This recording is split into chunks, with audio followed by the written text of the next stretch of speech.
सभी शिक्षकों को नमस्कार। स्वागत है आप सभी का मेरे YouTube चैनल एजुकेशनल सॉल्यूशन में। फ्रेंड्स, आज मैं आप लोगों के लिए इस वीडियो में दीक्षा JH TPD एडवांस कोर्स 2 के कोर्स को, उसके प्रश्नोत्तरी को आप सबों के लिए लाया हूं और मैं आपको विश्वास दिलाना चाहता हूं कि मेरे इस वीडियो को देखकर आप इस भाग के, इस कोर्स के मुख्य पैकेज आकलन को पूरे सटीक और पूरे अच्छे तरह से आंसर कर पाएंगे।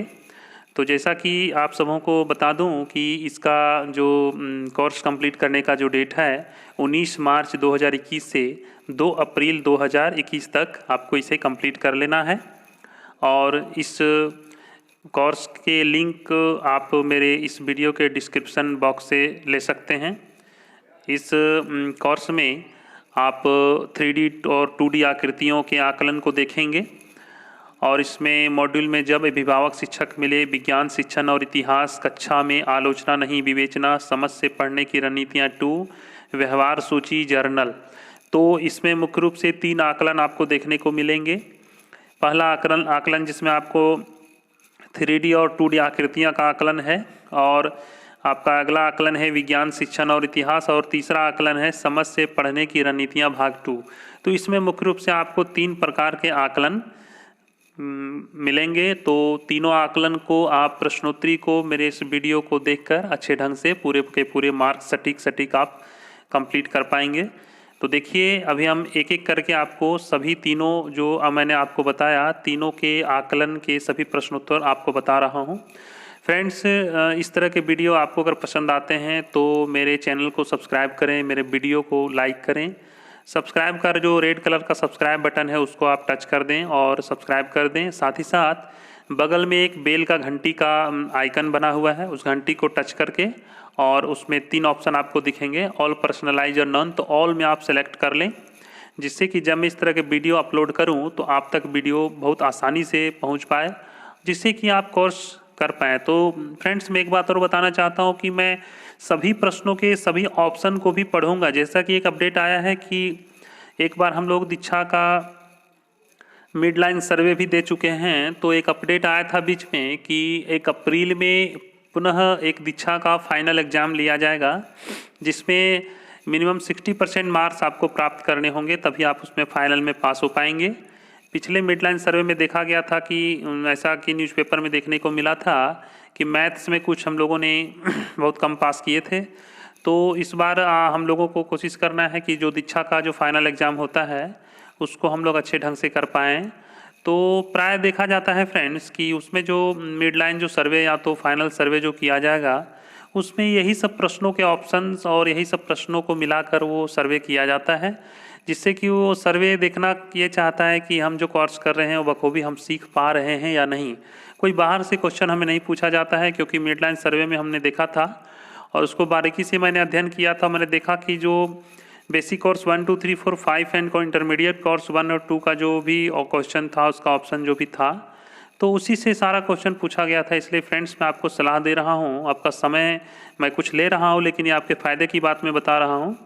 सभी क्वेश्चन के सभी ऑप्शन को आप ध्यान से सुनेंगे तो उस समय फाइनल जब एग्ज़ाम हम लोग देंगे तो उसमें बखूबी हम लोग सभी आंसर कर पाएंगे। और जो भी अपडेट आपको दीक्षा निष्ठा के बारे में प्राप्त हमें होगा वो मैं आप लोगों को जरूर दूंगा।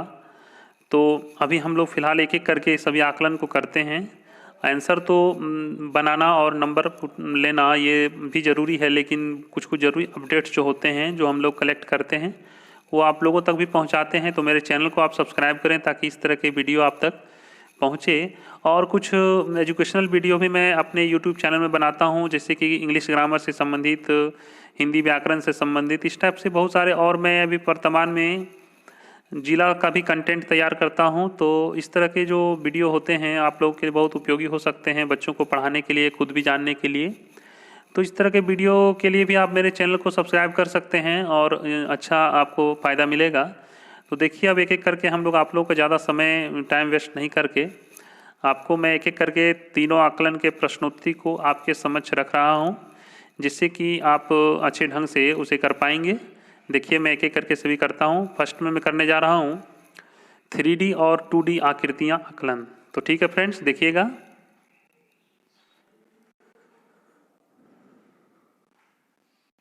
तो ठीक है फ्रेंड्स, अब हम लोग देखेंगे 3D 2D आकृतियां आकलन, इसके सभी प्रश्नोत्तरी को हम लोग करेंगे। देखिए,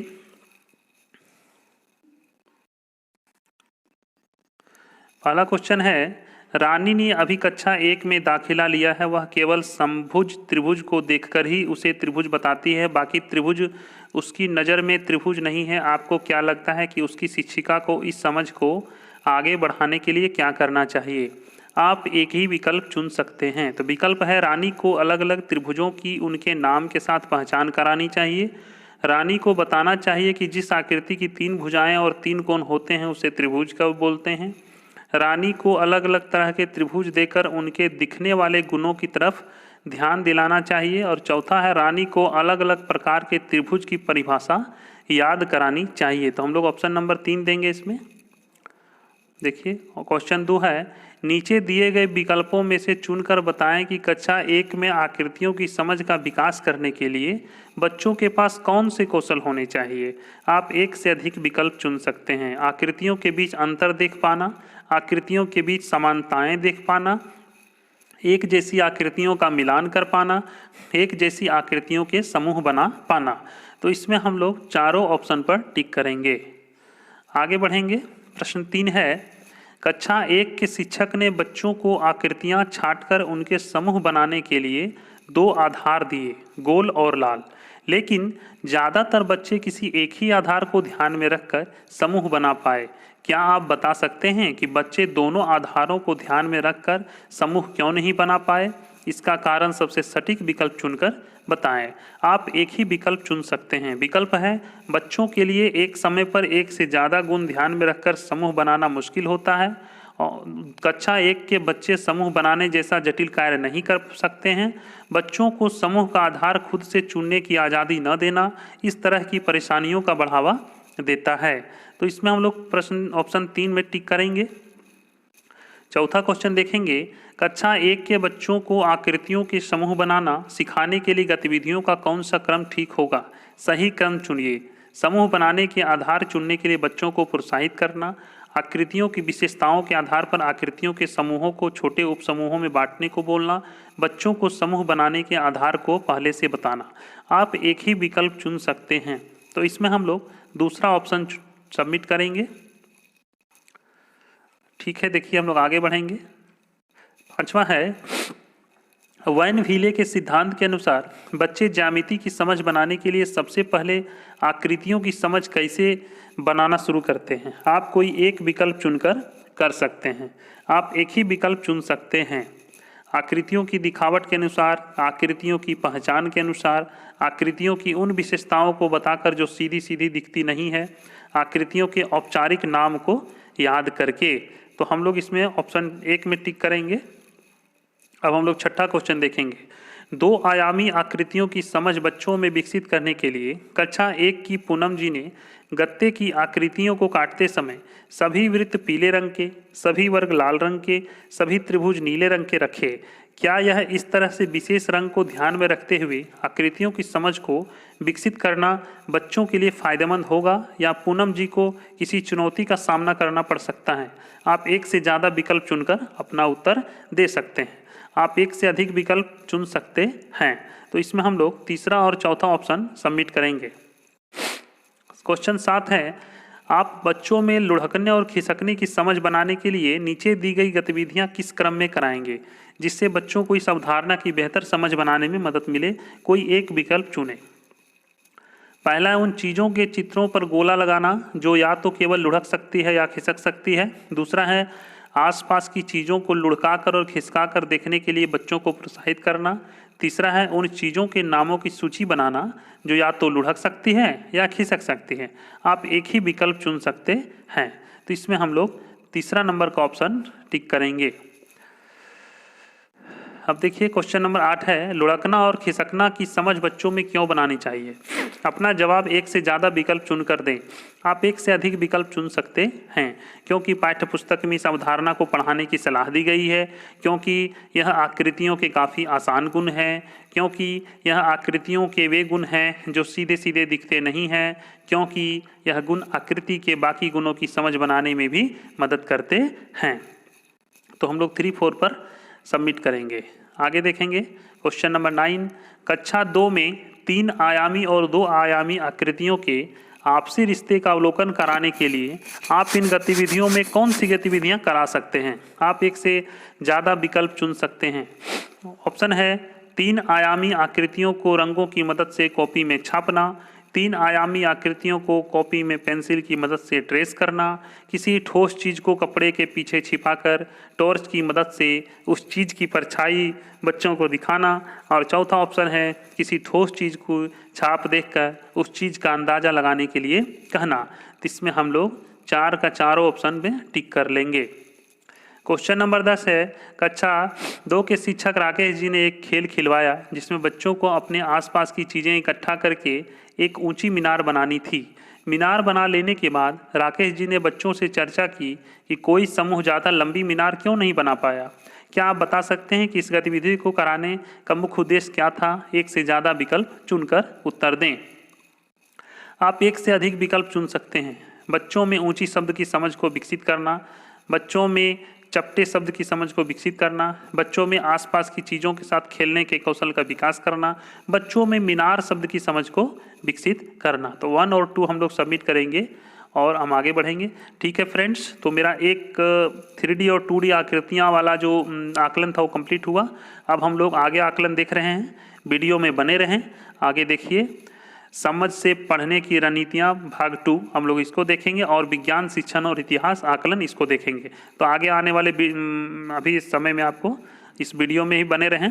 आगे आपको 2 और आकलन देखने को मिल रहे हैं। कृपया वीडियो में बने रहें। देखिए आगे। तो ठीक है फ्रेंड्स, आप मेरे वीडियो में बने रहें। अब हम लोग देखेंगे विज्ञान शिक्षण और इतिहास आकलन को। देखिए मेरा पहला क्वेश्चन है, आपने समय यात्रा भाग 1 में देखा कि अस्टाल का फिलोजिस्टन सिद्धांत सभी दहन की प्रक्रियाओं की सही व्याख्या नहीं करता। फिर भी लगभग 150 सालों तक फिलोजिस्टन सिद्धांत लोगों के बीच मान्य रहा। यह लोगों की सोच व व्यवहार के कारण हो पाया जो नीचे दिए गए हैं। आपके अनुसार इनमें से कौन से व्यवहार या सोच वैज्ञानिक सोच से मेल खाते हैं। आप एक ही विकल्प चुन सकते हैं। ऑप्शन है, लोग अस्टाल की सभी बात सच मानते थे क्योंकि वह बहुत बुद्धिमान था। फिलोजिस्टन सिद्धांत से की गई दहन की व्याख्या से लोग संतुष्ट हो गए, इसलिए उन्होंने इसे अपना लिया। लोग अस्टाल पर बहुत विश्वास करते थे, इसलिए फिलोजिस्टन सिद्धांत पर बिना कोई सवाल किए उसे अपना लिया। इनमें से कोई नहीं। तो इसमें हम लोग को ऑप्शन नंबर 4 को सबमिट करेंगे। दूसरा क्वेश्चन है, एक शिक्षक ने कक्षा 7 में मोमबत्ती वाला प्रयोग नीचे दिए गए तरीके से करवाया। प्रयोग करने के सही मायनों अवलोकन करना, परिकल्पना बनाना, परिकल्पना की जांच करना, प्रयोग से आए परिणामों का विश्लेषण करना आदि के आधार पर विकल्प चुनिए और बताइए कि यह तरीका सही क्यों नहीं है। तो इसमें हम लोग 3 नंबर का सबमिट करके आगे बढ़ेंगे। क्वेश्चन नंबर 3 है, एक शिक्षक ने कक्षा 9 में ऑक्सीजन गैस के गुणों के बारे में पढ़ाते हुए बताया कि यह गैस किसी चीज़ के जलने के लिए जरूरी होती है। उन्होंने बच्चों के तर्क पूछे कि यह कैसे सिद्ध किया जा सकता है कि सिर्फ ऑक्सीजन गैस ही जलने में सहायक है, और फिर उन्होंने वैज्ञानिकों की भी तर्क ढूंढने की गतिविधि दी जिससे ऑक्सीजन गैस के एक गुण का पता लगा। आपको क्या लगता है इस तरीके से पढ़ाने के पीछे शिक्षक के क्या उद्देश्य हो सकते हैं। आप एक से अधिक विकल्प चुन सकते हैं। बच्चों को शिक्षक के ज्ञान के बारे में पता चले, बच्चों को वैज्ञानिक प्रक्रिया के बारे में पता चले, बच्चों को विज्ञान के बारे में सीखना रुचिकर लगे। तो हम लोग 2 और 3 को सबमिट करेंगे, आगे बढ़ेंगे। चौथा क्वेश्चन है, विज्ञान के इतिहास को विज्ञान शिक्षण में शामिल करने का एक उद्देश्य यह है कि बच्चे उन गलतियों को नहीं दोहराएंगे बल्कि उनसे सबक लेंगे। आपके अनुसार यह कथन बात सही है या गलत। आप एक ही विकल्प चुन सकते हैं। तो हम लोग ऑप्शन 2 गलत पर सबमिट करके आगे बढ़ेंगे। समय यात्रा भाग 2 में आपने देखा था कि कोपरनिकस का मानना था सभी ग्रह सूर्य के चारों ओर चक्कर लगाने में लगे समय के आधार पर अंतरिक्ष में जगह रखते हैं। जैसे कि यदि एक ग्रह P1 88 दिनों में और दूसरा ग्रह P2 225 दिनों में सूरज के चारों ओर चक्कर पूरा करते हैं, तो कौन सा ग्रह सूरज के सबसे नज़दीक होगा? तो इसमें हम लोग 1 को टिक करेंगे, क्योंकि P1 88 दिनों में चक्कर लगाता है तो वो ज़्यादा नज़दीक होगा। आगे बढ़िए, क्वेश्चन नंबर 6। मंगल ग्रह की रेट्रोग्रेड गति यानी पीछे की ओर गति जैसी गति का रोजमर्रा की जिंदगी से एक उदाहरण हो सकता है। आप एक ही विकल्प चुन सकते हैं। विकल्प है 2 गाड़ियां जो एक ही दिशा में और लगभग समान चाल से गति कर रही हो, उनमें से एक गाड़ी में से बैठकर देखने पर दूसरी गाड़ी की गति। दूसरा है 2 गाड़ियां जो एक ही दिशा में गति कर रही हो और उनकी चाल में बहुत अधिक अंतर हो, उनमें से ज़्यादा चाल वाली गाड़ी में से बैठकर देखने पर कम चाल वाली गाड़ी की गति। और तीसरा है 2 गाड़ियां जो एक दूसरे की विपरीत दिशा में गति कर रही हो और उनकी चाल लगभग समान हो, उनमें से ज़्यादा चाल वाली गाड़ी में से बैठकर देखने पर कम चाल वाली गाड़ी की गति। तो इसमें हम लोग दूसरा नंबर में टिक करके बढ़िया आगे। क्वेश्चन नंबर 7 है, समय यात्रा भाग 2 में आपने देखा कि सूरज केंद्रित मॉडल की पैरवी करने के लिए गैलीलियो को 9 साल तक गृहबंदी बनाकर रखा गया था, जबकि उनके पास सूरज केंद्रित मॉडल के लिए ठोस तर्क थे। इस घटना से विज्ञान के बारे में क्या कहा जा सकता है? आप एक ही विकल्प चुन सकते हैं। विकल्प है विज्ञान का समाज में कोई महत्व नहीं है, विज्ञान और समाज साथ साथ चलते हैं, विज्ञान को आस्था के साथ समझौता कर लेना चाहिए। तो इसमें 2 सबमिट करके आगे बढ़िए। क्वेश्चन नंबर 8 है, एक शिक्षिका ने गैलीलियो का अनंत तल प्रयोग कक्षा 9 में बच्चों के साथ किया। उन्होंने 6 बच्चों के 3 समूह बनाए और 1 फुट लंबा अनंत तल लिया। बॉल की जगह कांच का एक छर्रा और समय मापने के लिए स्टॉप वॉच का इस्तेमाल किया। बच्चों ने दिए गए चित्र के अनुसार अनंत तल को रखा और इस पर छर्रे को लुढ़काया। आपके अनुसार किस समूह को छर्रे को लुढ़क कर नीचे गिरने में लगने वाले समय को मापने में सबसे ज़्यादा आसानी हुई होगी? तो इसमें हम लोग ऑप्शन 3 में टिक करेंगे। क्वेश्चन नंबर 9 है, गैलीलियो के अनुसार एक समान त्वरित गति में वस्तु की चाल या गति की दिशा या चाल व दिशा दोनों समय के साथ समान रूप से बदलते हैं। नीचे दिए गए विकल्पों में से कौन से विकल्प एक समान त्वरित गति के उदाहरण हैं? तो इसमें हम लोग ऑप्शन 1, 2, 3 में टिक लगाएंगे।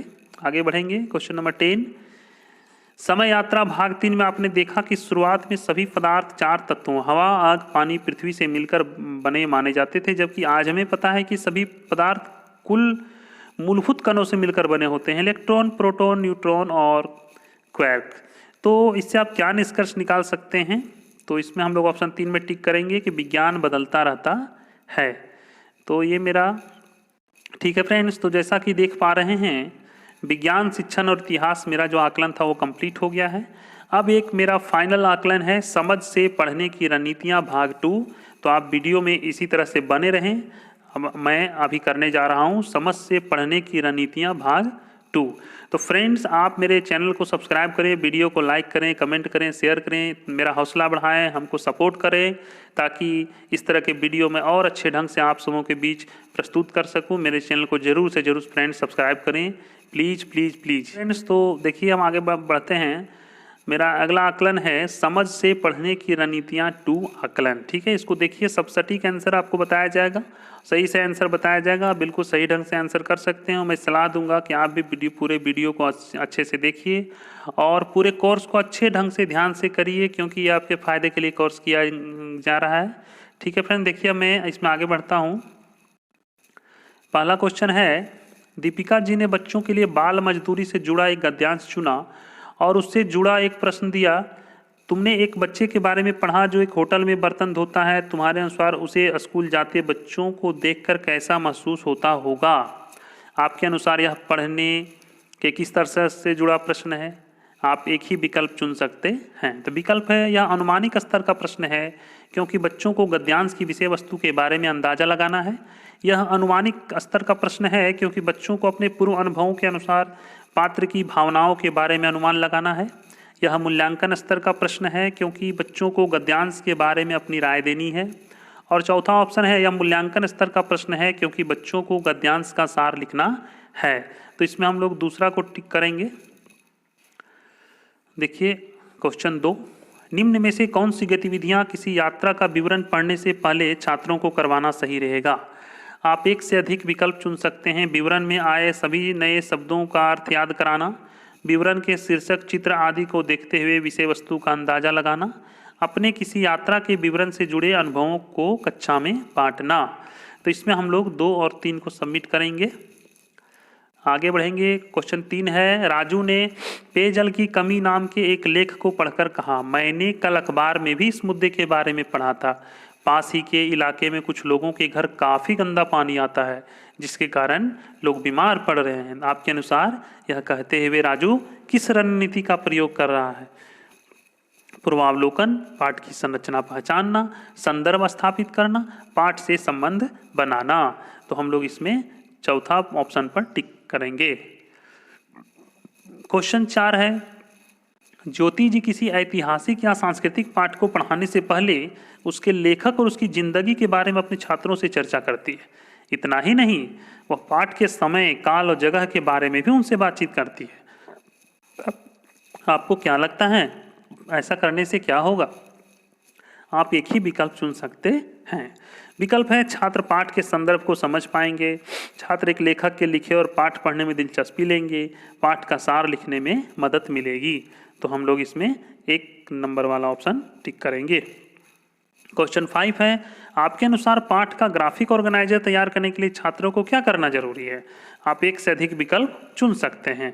पाठ को सरसरी तरह से पढ़ना, मुख्य तथ्यों, घटनाओं आदि को पहचानना और रेखांकित करना, पाठ की संरचना को पहचानना। तो हम लोग 2 और 3 में सबमिट करेंगे। क्वेश्चन 6 है, आपके अनुसार पाठ पढ़ने के बाद बच्चों को निम्न में से कौन सी गतिविधियां कराई जा सकती हैं। आप एक से अधिक विकल्प चुन सकते हैं। पाठ के बारे में अपने विचार लिखना, पाठ की संरचना पहचानना, पाठ का सार लिखना, पाठ से जुड़े प्रश्न उत्तर याद करना। तो हम लोग 1, 2, 3 को सबमिट करके इसको आगे कंटिन्यू करेंगे। क्वेश्चन 7 है, एक शिक्षक बच्चों को पाठ पढ़ने से पहले, पढ़ने के दौरान और पढ़ने के बाद अपने विचार लिखने को कहते हैं और फिर इन्हें अपने साथी के विचारों से तुलना करने को कहते हैं। आपके अनुसार यह गतिविधि किस रणनीति को विकसित करेगी। आप एक ही विकल्प चुन सकते हैं। पाठ से संबंध बनाना, पाठ की संरचना पहचानना, संश्लेषण, पाठ में छिपे निष्कर्ष निकालना। तो इसमें हम लोग ऑप्शन 3 में सबमिट करेंगे। क्वेश्चन 8 देखेंगे, नीचे कुछ प्रश्न दिए गए हैं और उनके साथ रणनीति का नाम, सही प्रश्न और उससे संबंधित रणनीति की जोड़ी चुनें। आप एक से अधिक विकल्प चुन सकते हैं।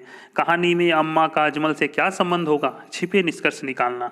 मैं छोटी हूँ नाम की कविता में किस तरह की भावनाओं की बात की गई है, पाठ की संरचना पहचानना। क्या तुम्हारे गांव में कभी मेला लगा है, किस तरह के खेल मेले में दिखाए जाते हैं, पाठ से जुड़े पूर्व ज्ञान को सक्रिय बनाना। तुम्हारा लेखक के दृष्टिकोण के बारे में क्या विचार है, पाठ के बारे में राय देना। तो इसमें हम लोग 1, 3 और 4 को सबमिट करेंगे।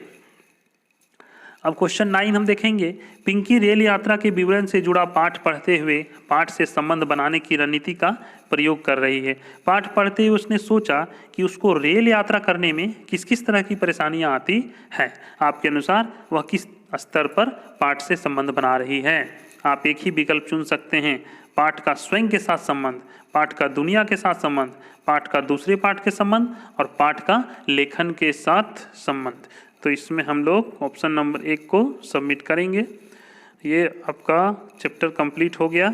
अब इस तरह का अगर वीडियो आपको चाहिए, अगर आप मेरे वीडियो को पसंद किए तो मेरे वीडियो को लाइक करें और मेरे चैनल को सब्सक्राइब करें। ठीक है फ्रेंड्स, मिलते हैं अगले कोर्स में आप लोगों के बीच। तब तक के लिए धन्यवाद।